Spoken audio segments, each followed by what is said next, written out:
Can you give us a short introduction of yourself and Washington wines? Yeah. So my name's Greg Harrington. I am the founder and winemaker at Gramercy Cellars in Washington. And so before I got into winemaking, I really spent my life selling wine and being a sommelier. So when I got out of college, I really wasn't sure what I was going to do for a living. And I'd worked in restaurants, so I said, oh, I'm just going to cook. And I cooked for 6 months and realized very quickly that wasn't for me.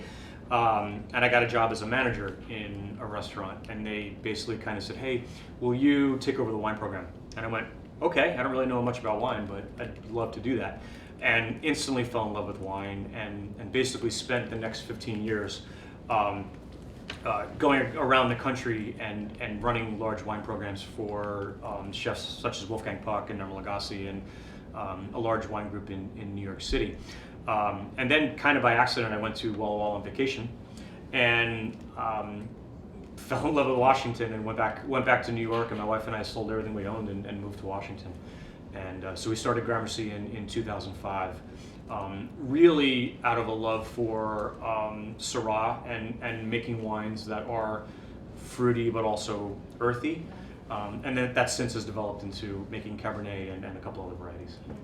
It's, I was in a restaurant the other night where there were 3 advanced sommeliers working in the restaurant. And even in the United States, I can't think of too many places where, even in places like Las Vegas, where you would actually have 3 advanced sommeliers working in one restaurant. So I think that's fantastic for Seoul and South Korea in general. When I think that the way you have to think of the exam is you just have to be consistent. So you just have to say, I'm going to study X amount of time every day. I'm going to study an hour a day and 2 hours on the weekend, and kind of break everything up so it's manageable. If you look at it and say, wow, I need to learn the whole world, you're never really going to get started. So you say, okay, today I need to learn about Washington wine. Tomorrow I need to learn about Oregon wine. The next day I need to learn about California. And figure out really what works for you. Some people, they record themselves reading notes. Some people like to write out notes. Other people like to use flashcards. I think the key is figure out how you learn and learn from there and just be consistent and say, every day I'm going to put a little bit of time into it. But I think even more important is the network.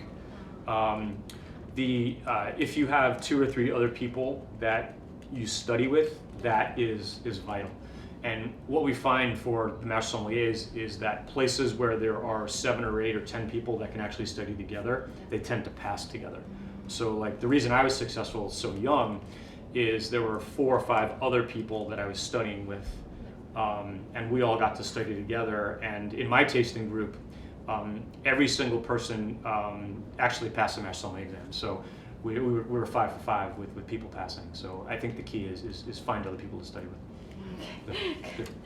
A winemaker, what do you think the most important element of a good wine? Interesting question. It's also I at the winery with my winemaking staff, we actually talk about this a lot.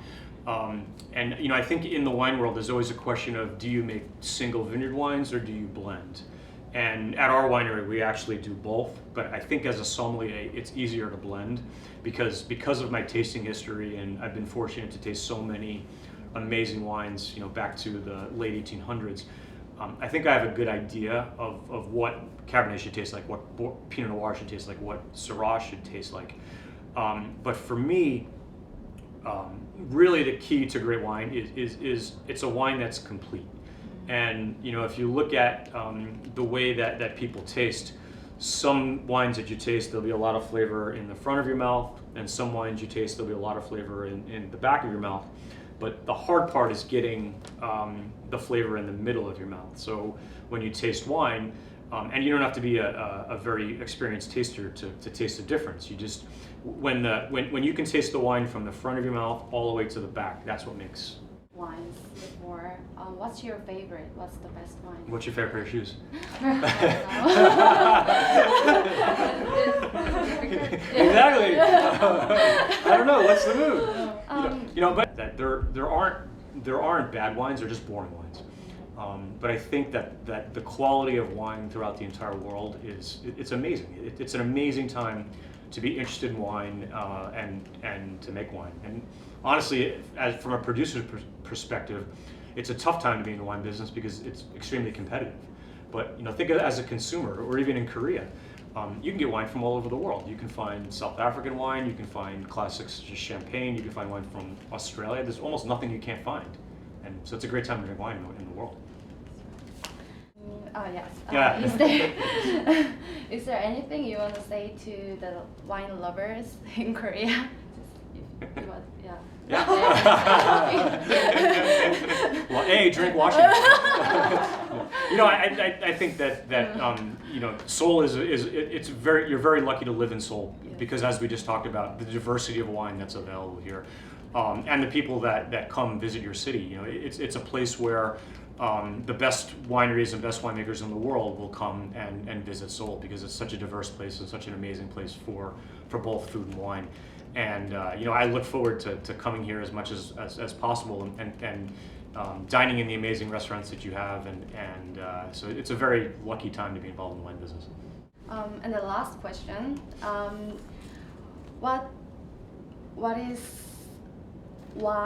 does wine mean to you? Can you I used to vague, but can you say that in one word, or can you in one sentence? Can you, I don't know, make a definition? Do I get to interview after this?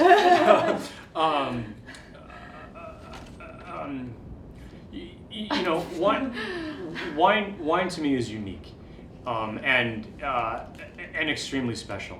I think there are a few other things in the world, particularly in food, where you can actually get a vision of what a single place is like, and nothing else in the world does that. We can put two wines next to each other that are made right next door to each other, and they'll be totally different.